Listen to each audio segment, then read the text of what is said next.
The Big Trip Up Yonder by Kurt Vonnegut, Jr. This story appeared in Galaxy Science Fiction, January of 1954. Extensive research by Project Gutenberg at Gutenberg.org did not uncover any evidence that the U.S. copyright on the publication was renewed. Gramps Ford, his chin resting on his hands on the crook of his cane, was staring irascibly at the 5-foot television screen that dominated the room.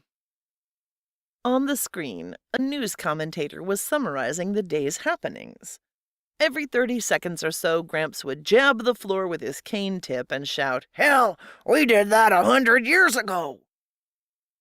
Emerald and Lou, coming in from the balcony where they had been seeking that 2185 AD rarity, privacy, were obliged to take seats in the back row, behind Lou's father and mother, brother and sister-in-law, son and daughter-in-law, grandson and wife, granddaughter and husband, great-grandson and wife, nephew and wife, grandnephew and wife, great-grandniece and husband, great-grandnephew and wife, and, of course, Gramps, who was in front of everybody.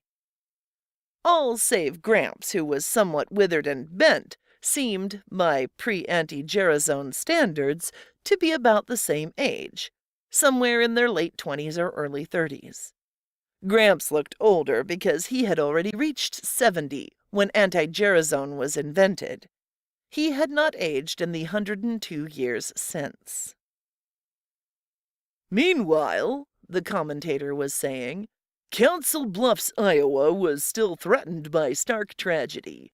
But 200 weary rescue workers have refused to give up hope and continue to dig in an effort to save Elbert Hagedorn, 183 years old, who has been wedged for 2 days in a—" "I wish he'd get something more cheerful," Emerald whispered to Lou. "Silence!" cried Gramps. "Next one shoots off his big bazoo while the TV's on is gonna find himself cut off without $1. His voice suddenly softened and sweetened. "When they wave that checkered flag at the Indianapolis Speedway and old Gramps gets ready for the big trip up yonder." He sniffed sentimentally, while his heirs concentrated desperately on not making the slightest sound. For them, the poignancy of the prospective big trip had been dulled somewhat, through having been mentioned by Gramps about once a day for 50 years. "Dr. Brainerd Keyes Bullard," continued the commentator, "president of Wyandotte College, said in an address tonight that most of the world's ills can be traced to the fact that man's knowledge of himself has not kept pace with his knowledge of the physical world." "Hell," snorted Gramps, "we said that 100 years ago." "In Chicago tonight," the commentator went on, "a special celebration is taking place in the Chicago Lying-In Hospital. The guest of honor is Lowell W. Hitz, age 0. Hitz, born this morning, is the 25 millionth child to be born in the hospital." The commentator faded and was replaced on the screen by young Hitz, who squalled furiously. "Hell," whispered Lou to Emerald, "we said that 100 years ago." "I heard that!" shouted Gramps. He snapped off the television set, and his petrified descendants stared silently at the screen. "You there, boy!" "I didn't mean anything by it, sir," said Lou, aged 103. "Get me my will. You know where it is. You kids all know where it is. Fetch, boy!" Gramps snapped his gnarled fingers sharply. Lou nodded dully and found himself going down the hall, picking his way over bedding to Gramps' room, the only private room in the Ford apartment. The other rooms were the bathroom, the living room, and the wide, windowless hallway, which was originally intended to serve as a dining area and which had a kitchenette in one end. 6 mattresses and 4 sleeping bags were dispersed in the hallway and living room, and the daybed in the living room accommodated the 11th couple, the favorites of the moment. On Gramps' bureau was his will, smeared, dog-eared, perforated, and blotched with hundreds of additions, deletions, accusations, conditions, warnings, advice, and homely philosophy. The document was, Lou reflected, a 50-year diary, all jammed onto 2 sheets. A garbled, illegible log of day after day of strife. This day, Lou would be disinherited for the 11th time, and it would take him perhaps 6 months of impeccable behavior to regain the promise of a share in the estate, to say nothing of the daybed in the living room for Em and himself. "Boy!" called Gramps. "Coming, sir." Lou hurried back into the living room and handed Gramps the will. "Pen!" said Gramps. He was instantly offered 11 pens, 1 from each couple. "Not that leaky thing," he said, brushing Lou's pen aside. "Ah, there's a nice one. Good boy, Willie." He accepted Willie's pen. That was the tip they had all been waiting for. Willie, then, Lou's father, was the new favorite. Willie, who looked almost as young as Lou, though he was 142, did a poor job of concealing his pleasure.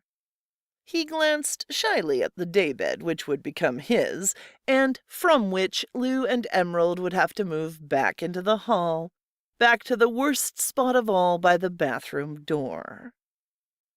Gramps missed none of the high drama he had authored, and he gave his own familiar role everything he had. Frowning and running his finger along each line as though he were seeing the will for the first time, he read aloud in a deep portentous monotone, like a bass note on a cathedral organ. "I, Harold D. Ford, residing in Building 257 of Alden Village, New York City, Connecticut, do hereby make, publish, and declare this to be my last will and testament, revoking any and all former wills and codicils by me at any time heretofore made." He blew his nose importantly and went on, not missing a word, and repeating many for emphasis, repeating in particular his ever more elaborate specifications for a funeral. At the end of these specifications, Gramps was so choked with emotion that Lou thought he might have forgotten why he'd brought out the will in the first place. But Gramps heroically brought his powerful emotions under control and, after erasing for a full minute, began to write and speak at the same time. Lou could have spoken his lines for him. He had heard them so often. "I have had many heartbreaks ere leaving this vale of tears for a bitter land," Gramps said and wrote, "but the deepest hurt of all has been dealt me by—" He looked around the group, trying to remember who the malefactor was. Everyone looked helpfully at Lou, who held up his hand resignedly. Gramps nodded, remembering, and completed the sentence. "My great-grandson, Louis J. Ford." "Grandson, sir," said Lou. "Don't quibble, you're in deep enough now, young man," said Gramps, but he made the change. And from there, he went without a misstep through the phrasing of the disinheritance, causes for which were disrespectfulness and quibbling. In the paragraph following, the paragraph that had belonged to everyone in the room at one time or another, Lou's name was scratched out and Willie's substituted as heir to the apartment, and, the biggest plum of all, the double bed in the private bedroom. "So," said Gramps, beaming. He erased the date at the foot of the will and substituted a new one, including the time of day. "Well, time to watch the McGarvey Family." The McGarvey Family was a television serial that Gramps had been following since he was 60, or for a total of 112 years. "I can't wait to see what's going to happen next," he said. Lou detached himself from the group and lay down on his bed of pain by the bathroom door. Wishing Em would join him, he wondered where she was. He dozed for a few moments until he was disturbed by someone stepping over him to get into the bathroom. A moment later, he heard a faint gurgling sound as though something were being poured down the washbasin drain. Suddenly, it entered his mind that Em had cracked up, that she was in there doing something drastic about Gramps. "Em?" he whispered through the panel. There was no reply, and Lou pressed against the door. The worn lock, whose bolt barely engaged its socket, held for a second, then let the door swing inward. "Morty?" gasped Lou. Lou's great-grandnephew, Mortimer, who had just married and brought his wife home to the Ford menage, looked at Lou with consternation and surprise. Morty kicked the door shut, but not before Lou had glimpsed what was in his hand. Gramps' enormous economy-size bottle of anti-gerasone, which had apparently been half emptied, and which Morty was refilling with tap water. A moment later, Morty came out, glared defiantly at Lou, and brushed past him wordlessly to rejoin his pretty bride. Shocked, Lou didn't know what to do.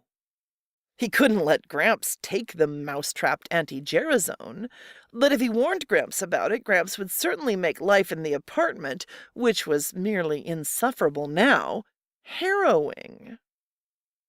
Lou glanced into the living room and saw that the Fords, Emerald among them, were momentarily at rest, relishing the botches that the McGarveys had made of their lives. Stealthily, he went into the bathroom, locked the door as well as he could, and began to pour the contents of Gramps' bottle down the drain. He was going to refill it with full-strength anti-gerasone from the 22 smaller bottles on the shelf. The bottle contained a half-gallon, and its neck was small, so it seemed to Lou that the emptying would take forever. And the almost imperceptible smell of anti-gerasone, like Worcestershire sauce, now seemed to Lou, in his nervousness, to be pouring out into the rest of the apartment through the keyhole and under the door. The bottle gurgled monotonously. Suddenly, up came the sound of music from the living room, and there were murmurs and the scraping of chair legs on the floor. "Thus ends," said the television announcer, "the 29,121st chapter in the life of your neighbors and mine, the McGarveys." Footsteps were coming down the hall. There was a knock on the bathroom door. "Just a sec," Lou cheerily called out. Desperately, he shook the big bottle, trying to speed up the flow. His palms slipped on the wet glass, and the heavy bottle smashed on the tile floor. The door was pushed open, and Gramps, dumbfounded, stared at the incriminating mess. Lou felt a hideous prickling sensation on his scalp and the back of his neck. He grinned engagingly through his nausea and, for want of anything remotely resembling a thought, waited for Gramps to speak. "Well, boy," said Gramps at last, "looks like you've got a little tidying up to do." And that was all he said. He turned around, elbowed his way through the crowd, and locked himself in his bedroom. The Fords contemplated Lou in incredulous silence a moment longer, and then hurried back to the living room, as though some of his horrible guilt would taint them, too, if they looked too long. Morty stayed behind long enough to give Lou a quizzical, annoyed glance. Then he also went into the living room, leaving only Emerald standing in the doorway.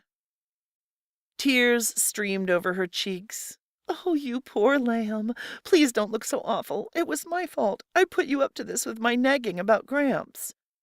"No," said Lou, finding his voice. "Really, you didn't. Honest, Em, I was just—" "You don't have to explain anything to me, hun.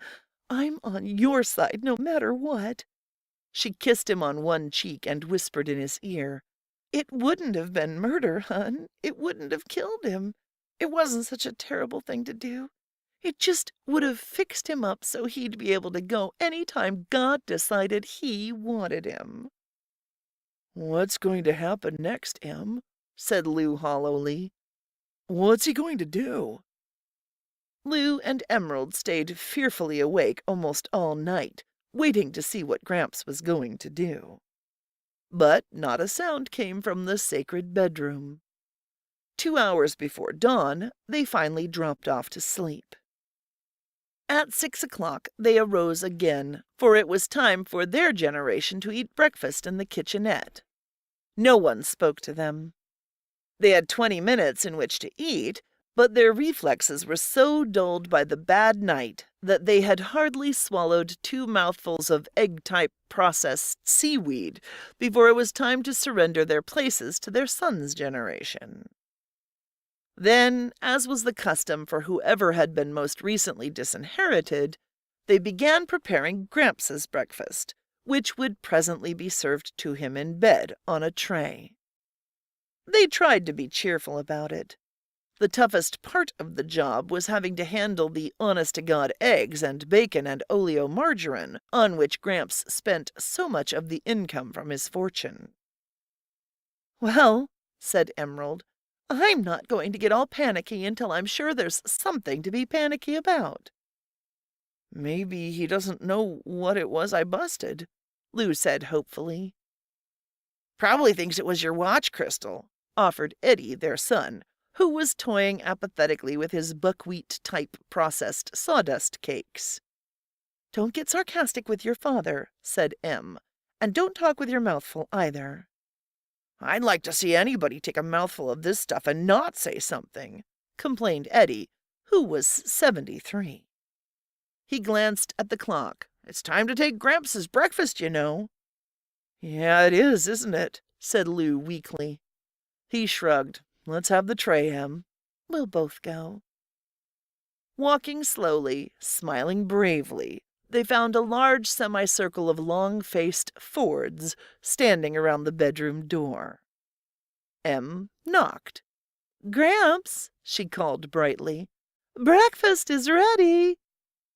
There was no reply, and she knocked again, harder. The door swung open before her fist. In the middle of the room, the soft, deep, wide, canopied bed, the symbol of the sweet by and by to every Ford, was empty. A sense of death, as unfamiliar to the Fords as Zoroastrianism or the causes of the Sepoy Mutiny, stilled every voice, slowed every heart.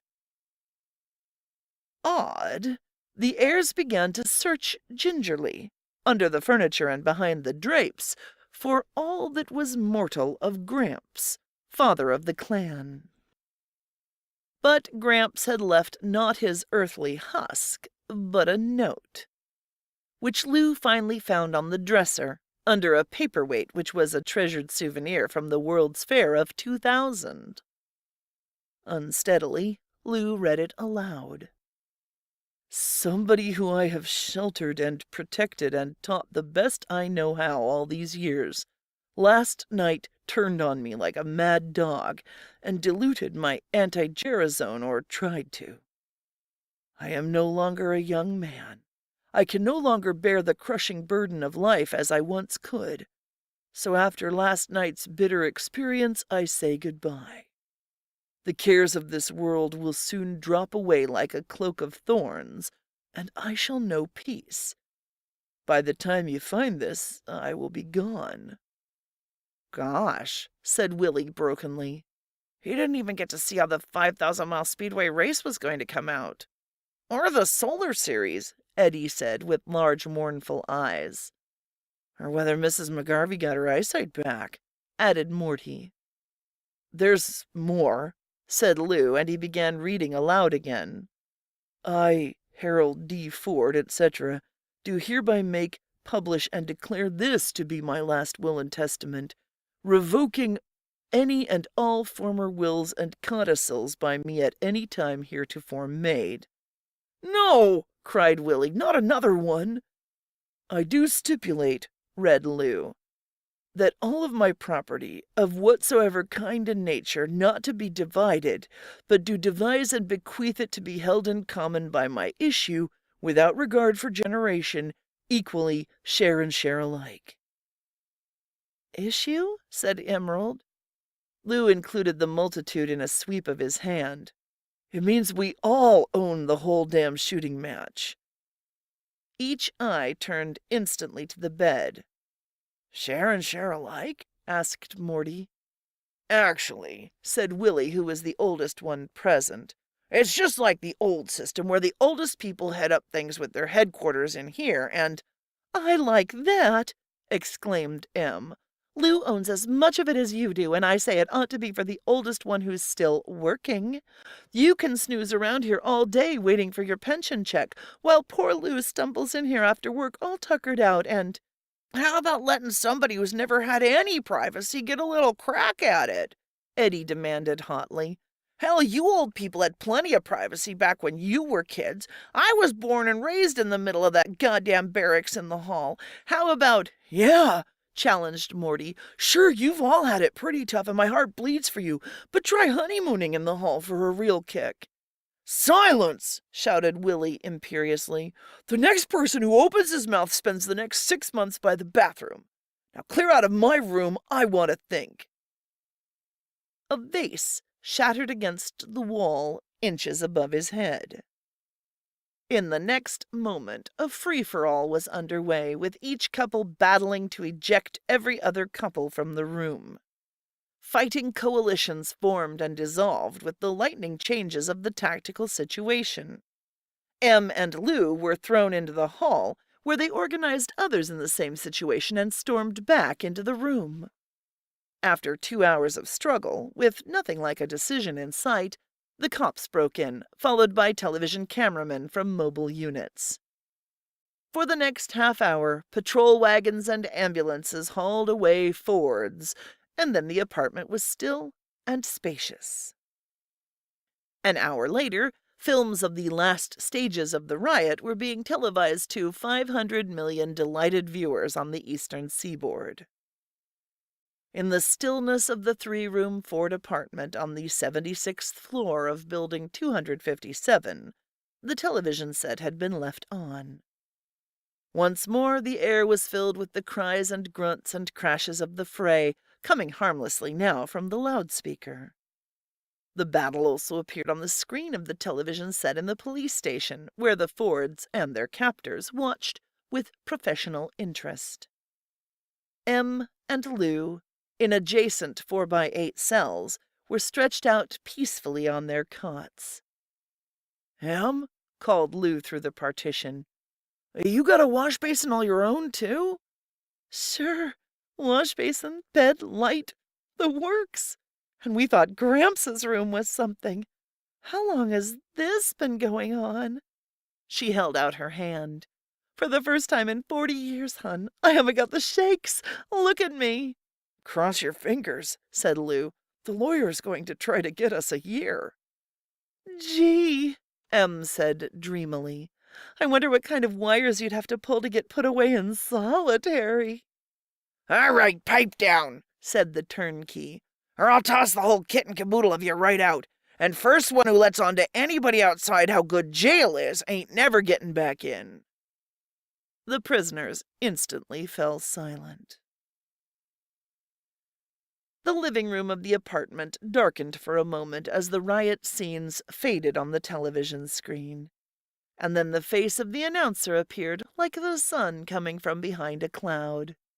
"And now, friends," he said, "I have a special message from the makers of anti-gerasone, a message for all you folks over 150. Are you hampered socially by wrinkles, by stiffness of joints and discoloration or loss of hair? All because these things came upon you before anti-gerasone was developed? Well, if you are, you need no longer suffer, need no longer feel different and out of things.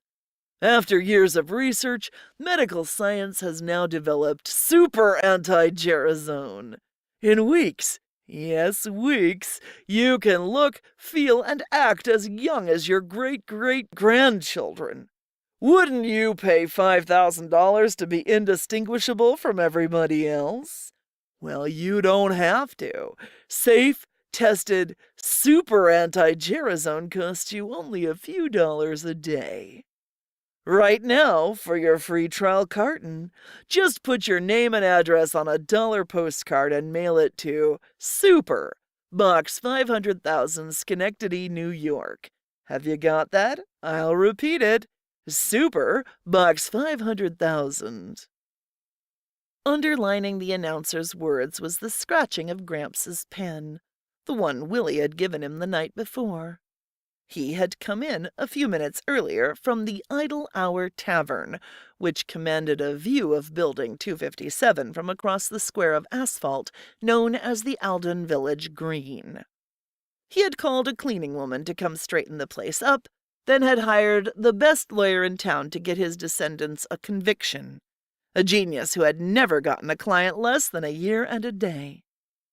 Gramps had then moved the daybed before the television screen so that he could watch from a reclining position. It was something he'd dreamed of doing for years. Schenectady, murmured Gramps. Got it. His face had changed remarkably. His facial muscles seemed to have relaxed, revealing kindness and equanimity under what had been taut lines of bad temper. It was almost as though his trial package of super anti-gerasone had already arrived. When something amused him on television, he smiled easily, rather than barely managing to lengthen the thin line of his mouth a millimeter. Life was good. He could hardly wait to see what was going to happen next.